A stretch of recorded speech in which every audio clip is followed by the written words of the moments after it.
Nama saya Andi. Saya adalah pemuda kampung. Kebiasaan saya kumpul bersama teman-temanku di jembatan kali yang ada tidak jauh dari tempat tinggalku. Di jembatan inilah tempatku bercanda gurau bersama teman-temanku. Setiap malam, tak jarang kami pun mengadakan pesta miras. Hingga saya lepas kontrol. Dalam keadaan mabuk, mulailah saya bikin ulah. Saya memalak pasangan muda-mudi yang sedang asik memadu kasih di sudut-sudut yang sepi, hingga orang yang lewat di depanku. Semua saya pinta uangnya hanya untuk membeli tambahan minuman keras. Banyak sekali kejahatan yang sudah saya lakukan setiap kali saya mabuk. Namun yang paling saya sesali dan tidak bisa saya lupakan sampai saat ini adalah ada ibu-ibu yang lewat di depan saya. Saya pun panggil, "Ibu, kuenya masih ada?" "Oh, sudah habis nak, sudah habis kejual semua." Saya lihat apa yang dibawa itu ada. Kue yang dijual itu sebetulnya masih ada. Saya pun kesal.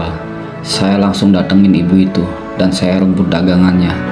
Semuanya saya masukin ke dalam kali. Saya buang ke kali sambil bilang, "Iya ya bu ya, udah habis ya bu ya. Udah sono pulang bu. Ngapain bu? Udah habis jalan-jalan." Ibu pedagang pun pulang sambil menangis. Saya melihatnya dengan puas, seolah saya tidak merasa kasihan sama sekali. Itulah salah satu kejahatan saya yang sampai saat ini tidak bisa saya lupakan. Mungkin maksud ibu itu adalah dia takut jualannya diambil saya. Padahal saat itu saya berniat untuk beli. Cuma karena saya sudah dikenal pemabuk yang rese yang suka malak. Begitulah mungkin alasan ibu itu menipu saya, bohong, bilang dagangannya sudah habis, hingga membuat saya jadi hilaf. Semakin hari kejahatanku semakin menjadi-jadi, walaupun kejahatanku ini adalah kejahatan kelas teriak, kelas kampung. Namun hingga pada suatu malam, temanku yang baru saja pulang dari Taiwan mengajakku pesta. Dia pesan padaku, "Tolong nanti malam jangan bikin masalah. Kita akan pesta sepuasnya, minum miras sepuasnya. Minumlah sepuas kamu, asal kamu jangan malak, jangan bikin ulah." Pesta pun dimulai. Dia membawa minuman yang asing bagiku. Tentunya minuman yang mahal yang belum pernah saya minum. Tak terasa sudah jam 3 dini hari. Kami berpesta. Saya tak sanggup jalan untuk pulang, dan entah siapa yang membawa saya pulang. Tepat jam 1 siang saya pun bangun. Lirih sayu terdengar, suara perempuan yang sedang asik ngobrol. Saya yang masih merasakan berat untuk bangkit dari tempat tidurku. Ya mungkin pengaruh alkohol bekas pesta miras semalam masih meninggalkan efek pada kepala. Setelah saya paksakan bangkit dan keluar, ternyata di ruang tamu terlihat adik perempuanku sedang asik ngobrol bersama temannya. Begitu temannya melihat dan menatapku, saya malu dan salah tingkah. Tapi dia malah senyum dan berkata, "Mas Andi, jam segini kok baru bangun?" Menerima senyum manis dan sapaannya, saya jadi gugup dan malu. Saya tidak bisa menjawab. Langsung saya tinggalkan pergi untuk mandi. Sebetulnya saya sudah kenal dia, ya karena memang dia bukan orang jauh. Rumahnya nggak jauh dari tempat tinggal saya, namun beda RT saja. Namanya Evi. Baru kali ini saya dibuat gugup dengan perempuan, apalagi dia adalah teman sekolah adikku sendiri. Setelah selesai mandi, saya lihat Evi masih ada di ruang tamu, tapi nggak tahu kemana adik saya. Saya pun deketin dia. "Evi, kemana sih Yati?" Mas Andi, lagi beli es dulu katanya mas." "Oh, pantas saya lihat kamu bengong aja." "Iya nih mas." "Mas Andi semalam mabuk ya? Jam segini baru bangun." "Ya begitulah Evi, namanya jomblo. nggak ada yang merhatiin. Saya pun mulai goda si Evi. Emang Mas Andi jomblo? Ya mana ada yang mau Mas Andi. Kelakuannya kayak gini. Udah pengangguran, pemabuk, yang ada ngebenci. Makanya Mas, berhenti tuh mabuk. Nggak baik juga loh sama kesehatan. Saya hanya bisa diam mendengar apa yang dikatakan oleh Evi. Saya terus menatap matanya. Dia pun balas menatap mataku. Dia senyum. Aku pun ikut senyum. Tapi tiba-tiba si Yati datang. Hoi, ngapain sih? Sono lah. Saya pun langsung bangun. Saya malu. Saya langsung pergi, meninggalkan si Evi dan Yati. Singkat cerita, tiba-tiba saya ingat dengan tatapan mata Evi. Dengan senyum manisnya, dia selalu membayangi dalam setiap anganku. Dalam hati, apakah saya jatuh cinta sama Evi? Semakin hari, semakin menjadi-jadi rasa itu. Hingga pada akhirnya, pada hari Sabtu jam 8 malam, saya beranikan diri untuk main ke rumahnya. Sesampainya di rumahnya, langsung saya ketuk pintunya dan ucapkan salam. Assalamualaikum. Assalamualaikum. Waalaikumsalam. Saut dari dalam rumah. Dan ternyata ibunya yang menjawab salamku sembari membukakan pintu. Andi, ada apa ya?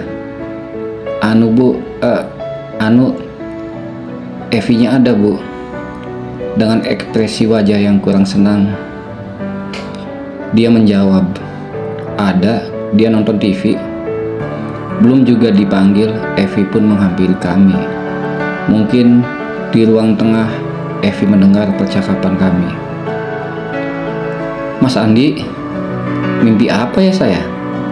Ada tamu tak diundang. Dengan nada candanya, sini masuk Mas, duduk. Ibunya yang tak senang lantas pergi begitu saja, meninggalkan kami. Mau minum apa Mas? Kopi apa es? Saya menjawab, apa aja deh. Yang penting jangan buat saya mabuk. Wih, ada-ada aja Mas Andi ini. Enggak lah, mana ada di sini minuman itu. Yaudah Vi, apa aja Vi? Apa aja saya minum kok. Yaudah Mas, tunggu dulu ya. Kemudian Evi pun datang membawa nampan yang berisi 2 gelas, 1 kopi, 1 teh, dan keripik singkong dalam piring. Monggo Mas diminum kopinya, sambil menaruh kopi tepat di depanku. Oh iya Mas, tumben nih main kesini. Bukannya kalau malam minggu nongkrong di jembatan, godain cewek, mabuk-mabukan. Iya nih Vi, nggak tahu saya juga tiba-tiba kok kaki ini melangkah ke rumah ya. Ada magnetnya kali di sini. Oh iya Vi, ngomong-ngomong, ganggu nggak ya? Takutnya ada yang cemburu lagi saya main kesini. Enggak kok Mas, nggak ganggu. Siapa yang cemburu Mas? Lagian saya masih fokus belajar kok, nggak mikirin yang aneh-aneh. Udah Mas, dimakan aja dulu tuh keripiknya, kopinya diminum. Saya menatap matanya. Dia senyum. Detakan jantung saya mulai kenceng. Sampai-sampai saya udah nggak bisa ngomong lagi. Nggak tahu apa yang mau saya omongin. Di rumah sana sudah banyak kata-kata yang saya rangkai, tapi tiba-tiba di depan dia malah hilang semua. Loh kok Mas bengong sih? Jangan lamun, nanti kesambet lagi. Repot nanti Evi. Evi bisa aja. Nggak tahu Vi, Kok saya jadi gini ya? Udahlah Mas, nggak usah tegang. Oh iya, si Ati lagi ngapain Mas? Nggak tahu Vi, tadi sih ada, nggak tahu kalau sekarang ya. Saya pun ajak ngobrol Evi, tapi obrolan itu ngaco, nggak tahu kemana, nggak ada arahnya. Sampai-sampai nggak kerasa, waktu sudah jam 11 malam. Saya pun minta pamit ke Evi. Evi, Mas Andi pulang dulu ya, salam buat ibu. Oh iya Mas, nanti disampein. Vi, besok-besok boleh nggak main lagi? Boleh tuh Mas, masa nggak boleh sih? Tapi kalau main malam minggu aja ya, soalnya yang lainnya kan Evi sekolah, nanti mama marah. Oh ya Vi, kalau gitu nanti malam minggu depan Mas main lagi ya. Yaudah Mas, yaudah, assalamualaikum. Waalaikumsalam. Sepanjang perjalanan pulang, serasa melayang langkah kakiku ini, seolah saya tak percaya apa yang barusan saya alami. Ternyata ada seorang gadis yang mau dekat dengan saya. Lamunanku semakin jauh hingga tak terasa saya salah jalan. Harusnya langsung ke rumah, malah menuju ke jembatan tempat biasa saya nongkrong. Teman-temanku langsung menyambut tanpa basa-basi. Mereka pun memberiku segelas minuman sambil bilang, "Kirain gak kesini kamu, Di?" "Iya maaf, tadi saya main ke rumah Uwa dulu," jawabku bohong. Kami pun minum sampai jam 1, tapi kondisiku tidak mabuk. Saya yang memang sudah ada niat untuk berhenti minum. Hari pun berganti, hingga tak terasa malam minggu datang lagi. Saya yang sudah siapkan memakai baju terbaik, langsung menuju rumah Evi.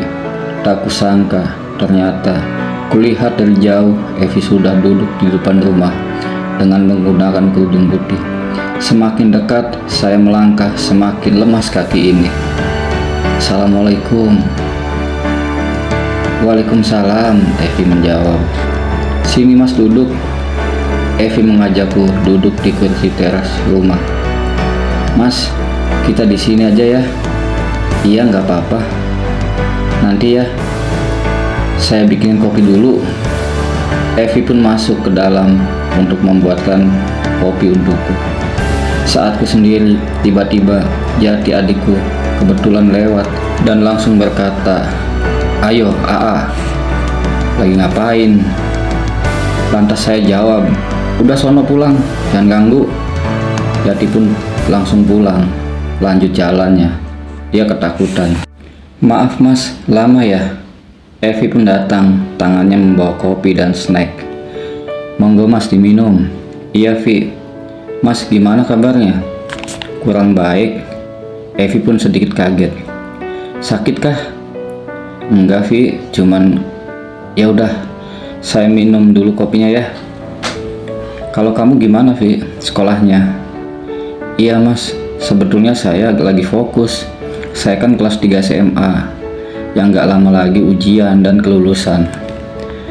"Maaf ya Vi, kalau Mas ganggu, tapi saya janji gak bikin kamu galau kok." Obrolan pun terus berlanjut hingga tak terasa sudah jam 10 malam. Angin mulai terasa dingin, suasana pun mulai hening. Saya tatap matanya, seolah Evi merespon dan sudah merasakan apa yang saya rasakan. Dengan berani saya pegang tangannya. Bak seorang pujangga, saya pun ungkapkan semua apa yang saya rasakan. Evi terus menatapku. Saya terus curahkan semua isi hati ini. Setelah selesai, saya merasa semuanya sudah saya ungkapkan. Kini Evi mulai menjawab, "Mas Andi, saya sudah tahu sebelum Mas Andi ungkapkan isi hati ini. Saya pun sebetulnya merasakan apa yang Mas Andi rasakan. Namun ada sesuatu yang membuat hati saya masih enggan untuk bisa dengan mudah menerima cinta Mas Andi. Mas Andi harus janji Mas Andi janji nggak lagi mabuk-mabukan, nggak lagi bikin masalah di kampung ini. Evi malu mas pacaran dengan pemuda pengangguran dan pemabuk. Evi ingin Mas Andi berhenti mabuk dan nongkrong di jembatan. Apakah itu sebagai syarat untuk kita jadian, Vi? Saya janji, Vi, akan saya lakukan apapun yang kau mau. Kamu janji, Mas? Iya, sayang. Evi pun tersenyum dan saya langsung peluk erat tubuh Evi. Jadi malam ini kita jadian? Iya, Mas. Saya lepas tubuh Evi. Saya cium keningnya. Malam ini indah sekali, Evi. Kamulah cinta pertamaku.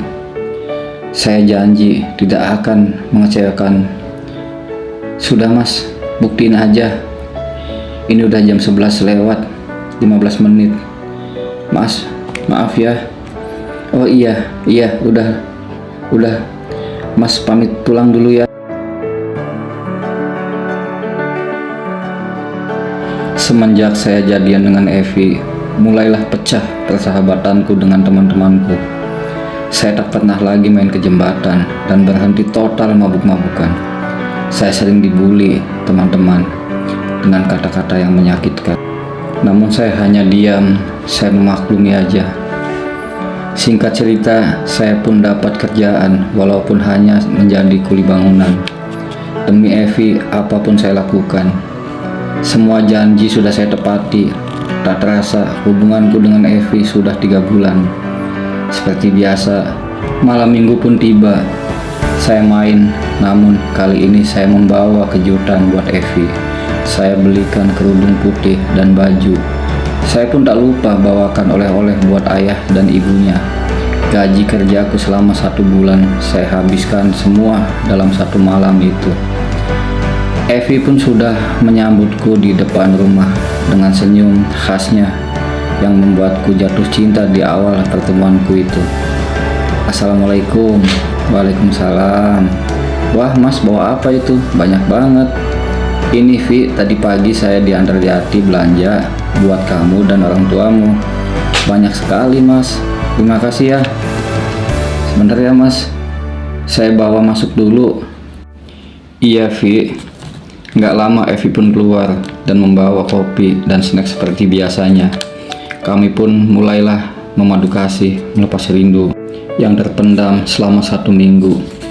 Hingga tepat jam 11 malam saya pun izin pamit karena memang jatahnya cuma sampai jam 11 malam.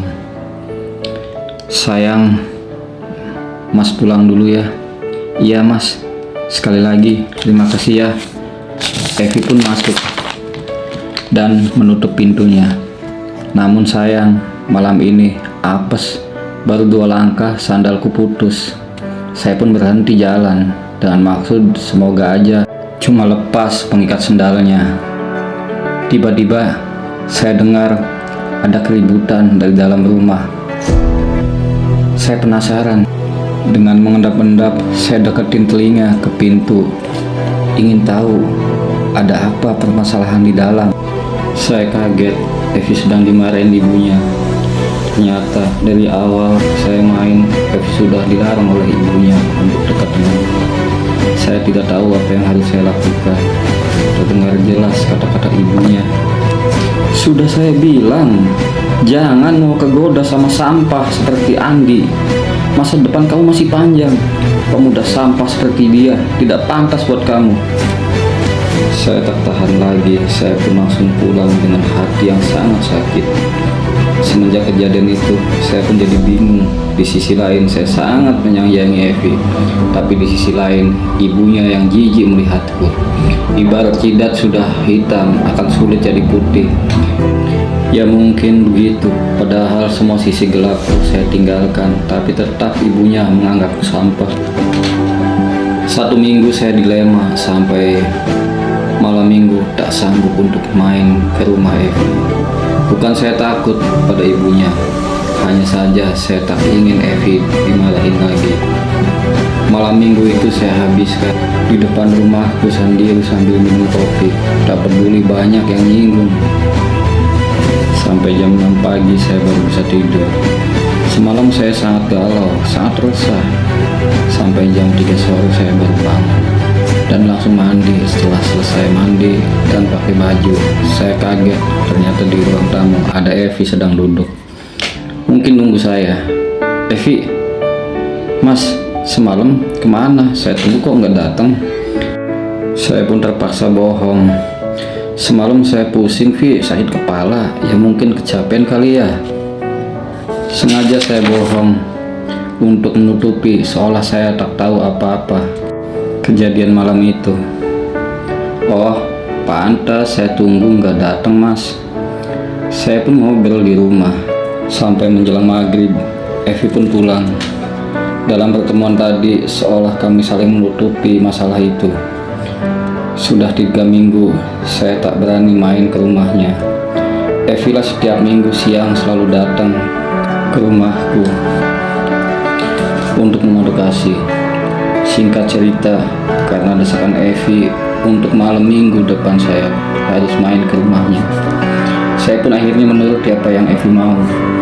Malam minggu keempat saya pun datang ke rumahnya.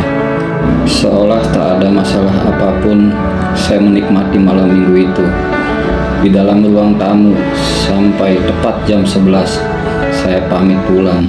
Tapi setelah saya pulang, hal yang sama pun terjadi lagi. Bahkan ada ancaman dari ibunya bahwa ibunya lah yang akan mengusir saya kalau minggu depan saya datang lagi. Saya pun tambah bingung malam itu. Saya pulang dan keadaan sama dengan malam minggu waktu itu. Besoknya Evi datang lagi, padahal baru semalam ketemu. Saya lihat, Evi masih kangen ya? Saya buka obrolan. Setelah cukup lama ngobrol, akhirnya saya tanya, Evi, matamu kenapa? Kok kayak bengkak? Enggak apa-apa kok, Mas. Mungkin kena debu tadi di jalan. Evi masih menutupi masalahnya. Saya pegang tangan Evi. Saya katakan, ternyata besar sekali pengorbananmu padaku. Evi langsung nangis, seolah dia tahu kalau saya sudah tahu apa yang dialaminya.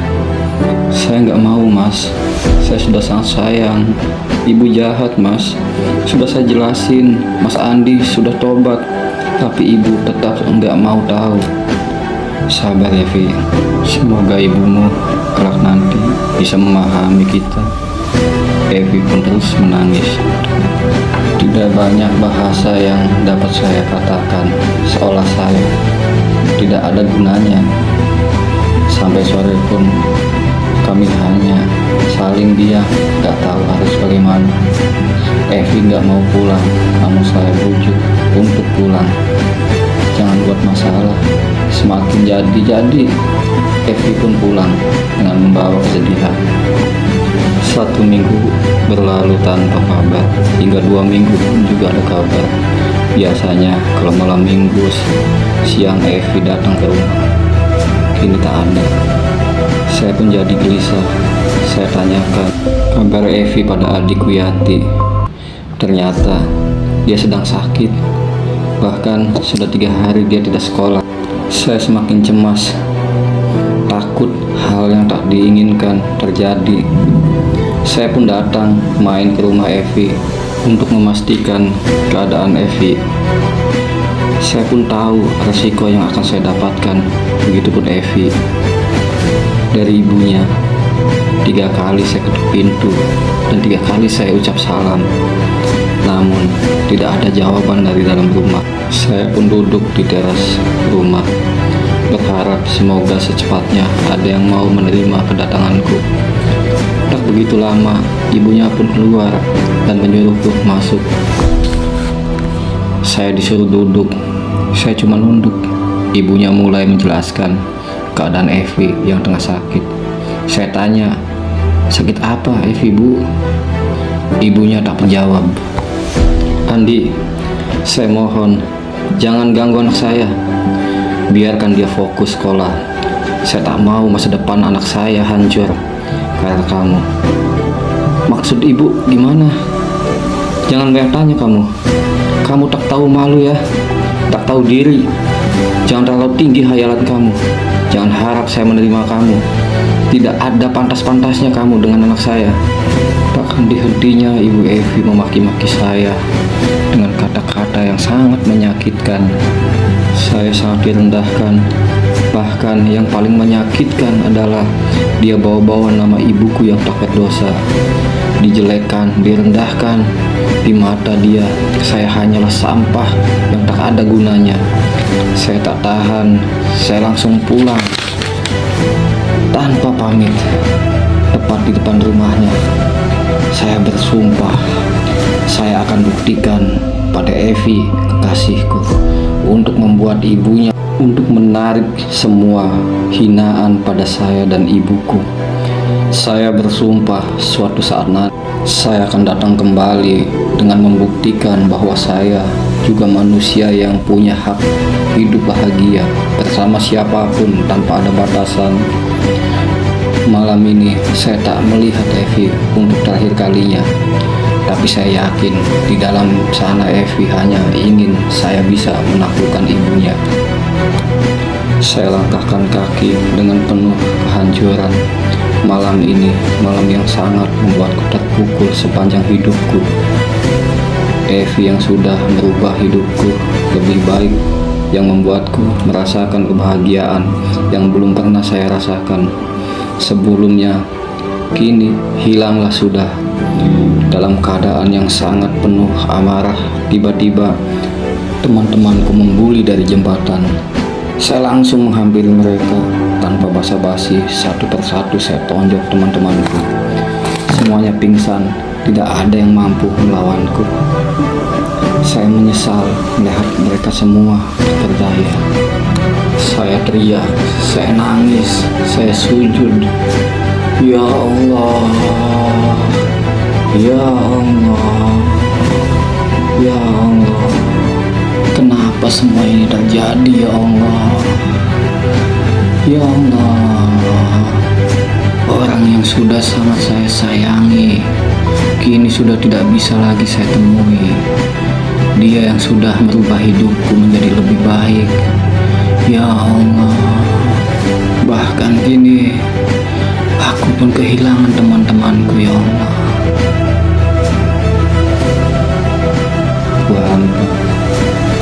Saya pun memutuskan untuk meninggalkan kampung halamanku, pergi jauh entah kemana. Saya meminta restu pada ibuku untuk pergi jauh. Ibuku sangat sedih. Dia cuma pesan, "Nak, pulanglah nanti setelah apa yang kau cari sudah kau dapatkan. Janganlah pulang dalam keadaan yang sama. Buktikan kamu bisa." Lalu ibuku memberikan bekal untuk perjalananku.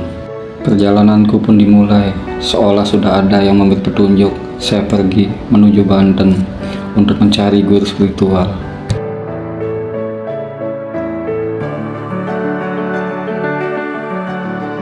Bagaimanakah kisah selanjutnya? Tunggu di episode kedua. Terima kasih sudah menyimak cerita ini yang diangkat dari kisah nyata. Mohon maaf apabila banyak kekurangannya. Dukung channel kami agar berkembang dengan cara subscribe, like, komentar positif, bagi video ini sebanyak-banyaknya. Terima kasih.